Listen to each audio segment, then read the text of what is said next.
What is up, people, and welcome back to the channel. So, minus small change of plans at the minute. I've ordered some parts for the chassis, so we're waiting for that. I have gone along and put the bender on. I had to drill new holes because the bender used to be fitted here, facing that way, when the table was 90 degrees. So that's done. We're true, square, level.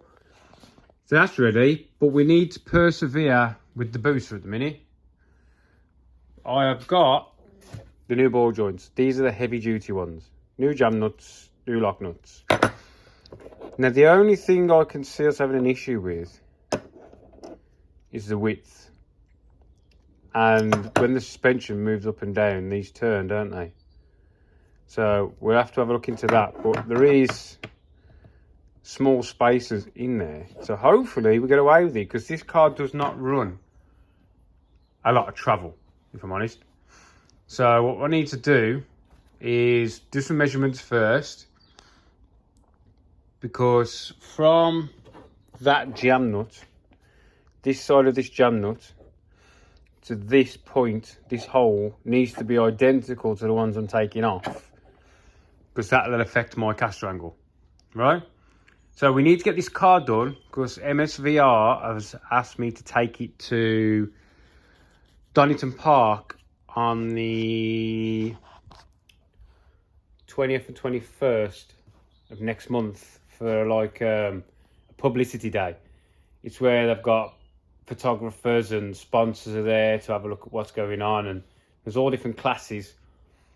So I think Will has asked me to come because I'll be the only Mini there. I only entered one race last year, and now he's asked me to come and stick my car with them. There's going to be a few cars there, so it should be a good day. So yeah, pop along, Donington Park. I think it's the 20th, 21st. It's Monday and a Tuesday. It's actually, I think it's on the Tuesday. And some track time, and we get to drive around behind like camera cars to get action shots of you moving and that. So that'd be wicked if it's free as well. So if I get some free footage, so I can get somebody to make me like a little video at the beginning of my channel. Right then, so we need to look at these rose joints, because we've got to get them on and make sure they function.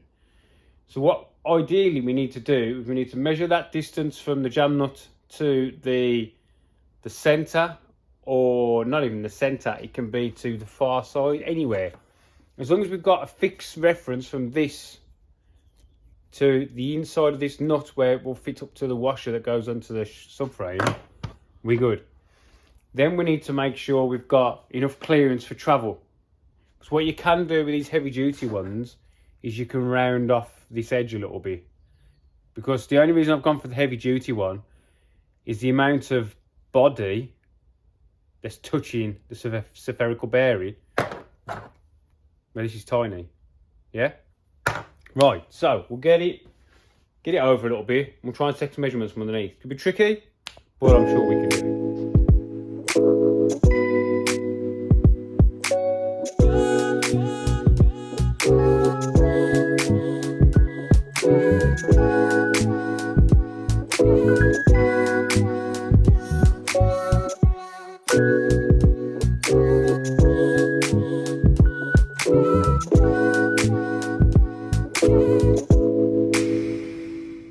Took some measurements, and the passenger side of the car is slightly higher. I've determined that by the angle of the tie bar. So we do need to address that corner's a little bit higher. Technically, you want this corner's a bit higher. I mean, we're not using all my shock travel. I'm probably got like 12 mil of shock travel left.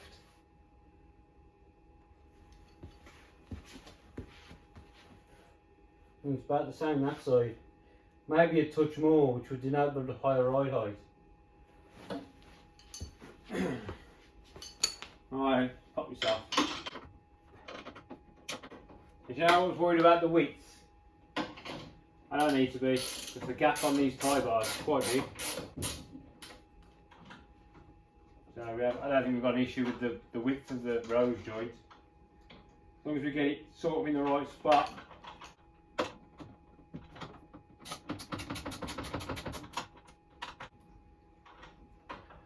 jack it up a bit, get the load off.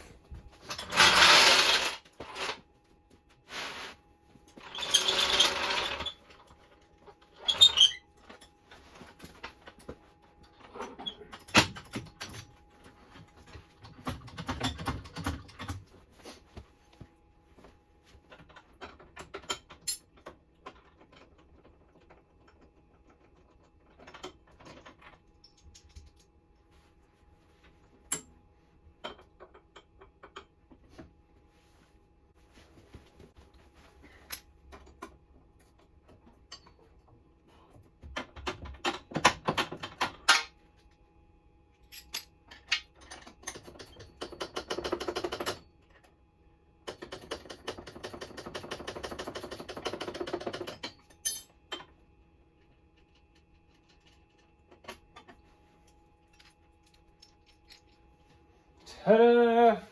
Right then, I took one off. So I can try to explain what I was on about the gap. So that's in there. And it's got these, one either side. So we'll pop this back together for demonstration purposes.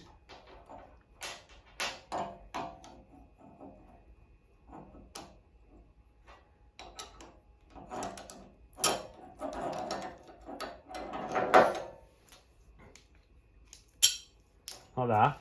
You see that movement? Yeah? But see how it's limiting out on the spacers? Not the actual body of the arm itself. Technically, we should be okay on these. It does stick out. To be honest, it's not that much difference. But the actual bearing itself is 15.8. This one 15.75, 15.7. The body is 12mm, just over, and this body is 12.7mm, just over. But you see how much, see the difference between the heavy duty and the normal? Mad, isn't it? So we should be okay just running this the way it was run before. Just beefed up, innit?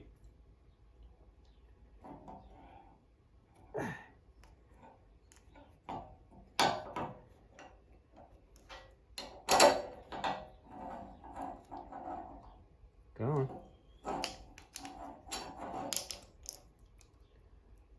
Yeah? See, that's quite a lot, isn't it?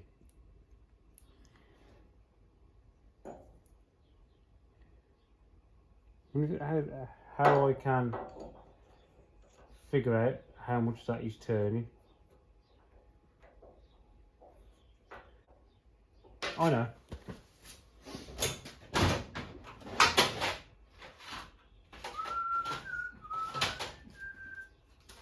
So you've got battery in it? It has indeed.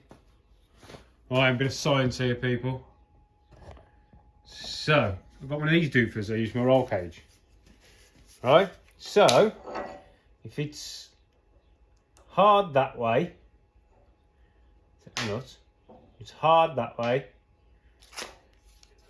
and we will bring this over. Why did I just do that when I could have just gone the other way? So we'll set this to the nut. We need to lift up. She's too low.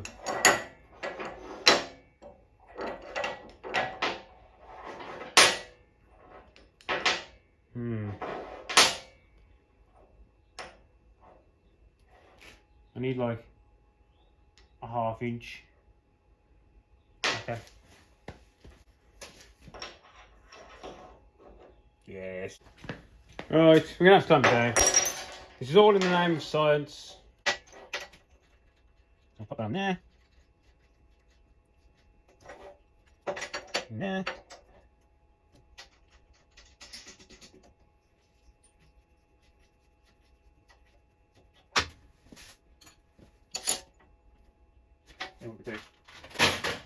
set the nut to 90 degrees as well. That'll give us a head start, won't it? So we're hard over and we're at 90 degrees. Ta-da! Jig, baby. We have ourselves a jig. So now, set this to 90 degrees.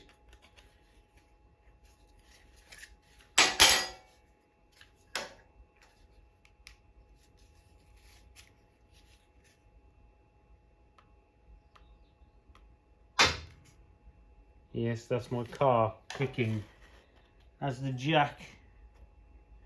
Right, so we're at 90 degrees, we'll zero. And then we'll go hard over the other way. Yeah, and then we'll check, and then that will give us our reading of how much travel we have in the rose joint, yeah?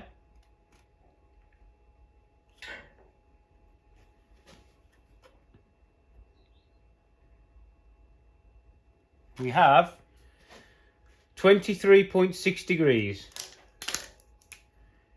23.6, yeah?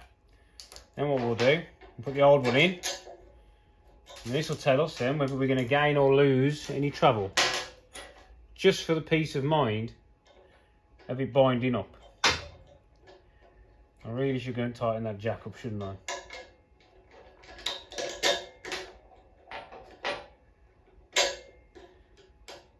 Need a nut.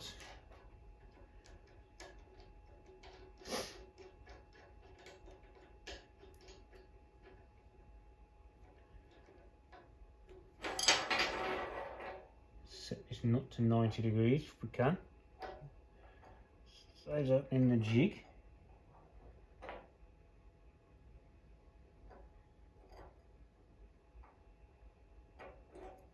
Alright, that's at 90 degrees. Hard over.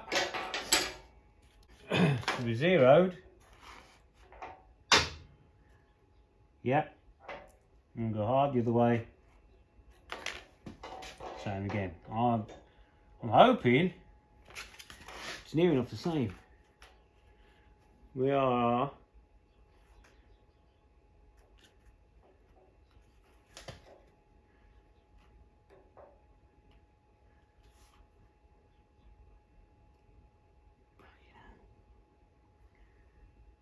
25.9. So it's 2 degrees more on this. I don't think that's going to make an issue, do you? Right, we can get these in then.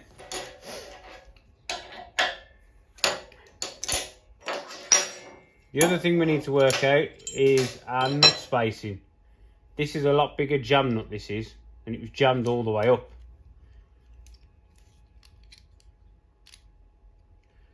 So if we put that hard, square against the inside, square against there, well, 27.8, yeah? So if we jam this one right up, I think I might have to use them bigger nuts.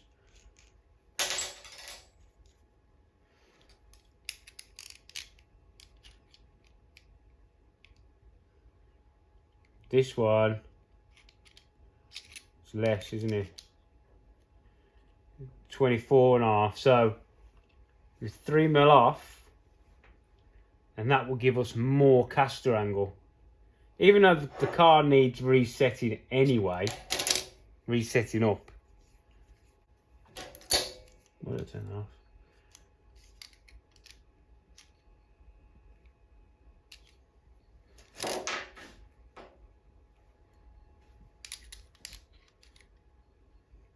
Look at that.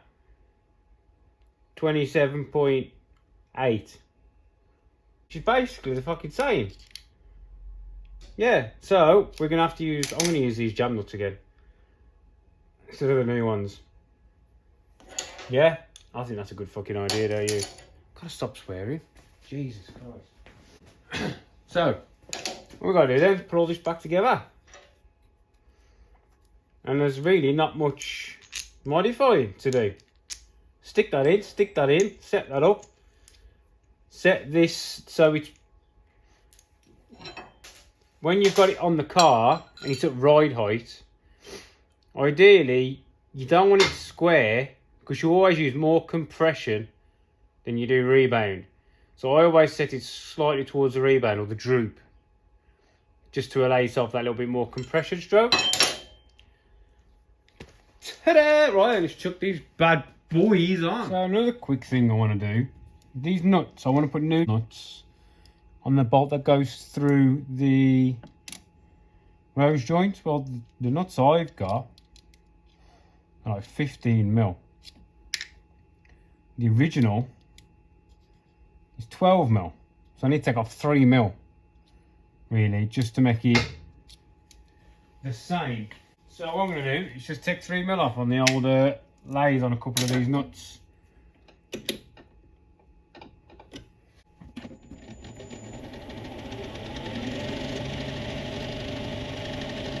Zero.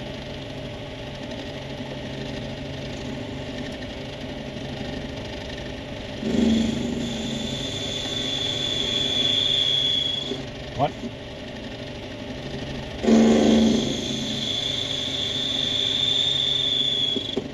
Okay.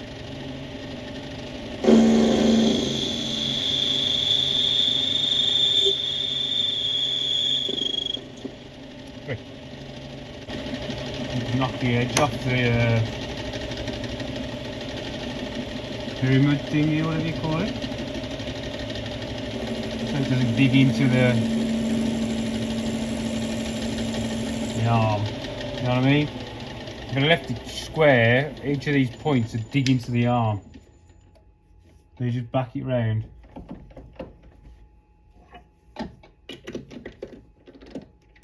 See? Just took that edge off.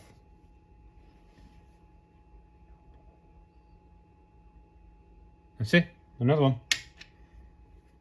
Another one bites dust. Don't drop it in there. It'd be a lot easier on a 3-jaw than a 4-jaw, but I'm not going to swap my chuck over just to do these.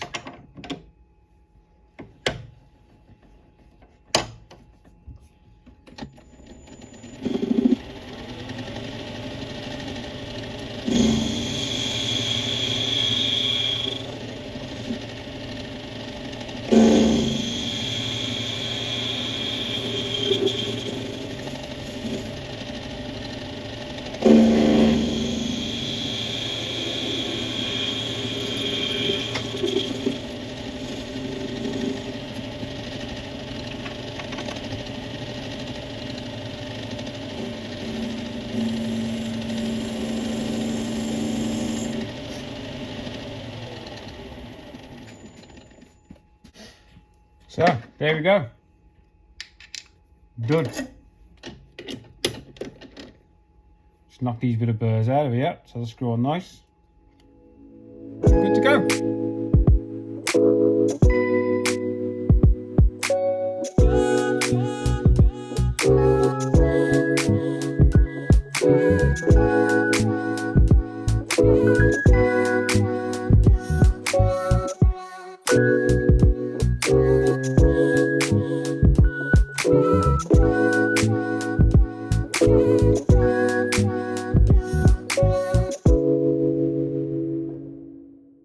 Right, that's them done.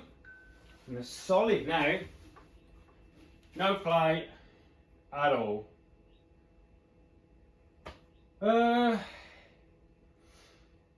we see if it'll fire up? It ain't ran since fastest minute, which was what, August? Something like that. Battery was flat as a pancake. I'm going to put the battery back on, haven't I?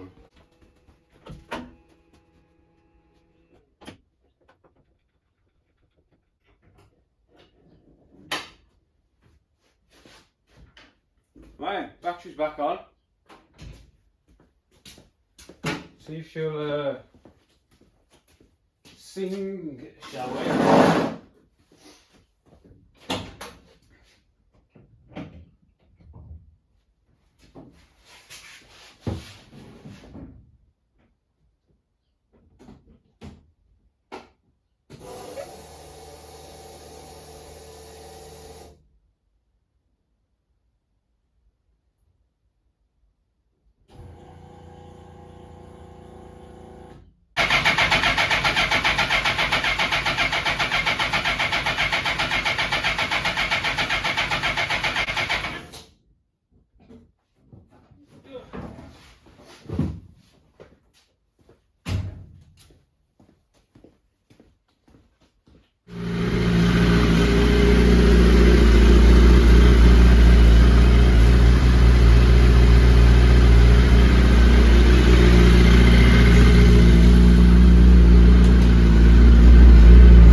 up and running. Took a little bit to start. She was cranking and cranking and cranking, and I couldn't figure out why. So I gave it a job of easy start. Boom, she fired straight into life. And then I figured out exactly what I did. When I took the auto blipper off, I didn't set the throttle. I just screwed the thing in. So when it did fire up, she was up in the RPMs. She was about like 3,500 RPMs, which is higher than the choke setting. So that was turning the throttle position sensor, which turned the choke off. So it was trying to start with no choke. It's like freaking -2. There was never in this world was that thing going to fire up in this condition with no choke. So she's fine now. Happy days. She's fucking straight off the fucking button. Watch. Oh, I've took the battery back off, so you can't watch.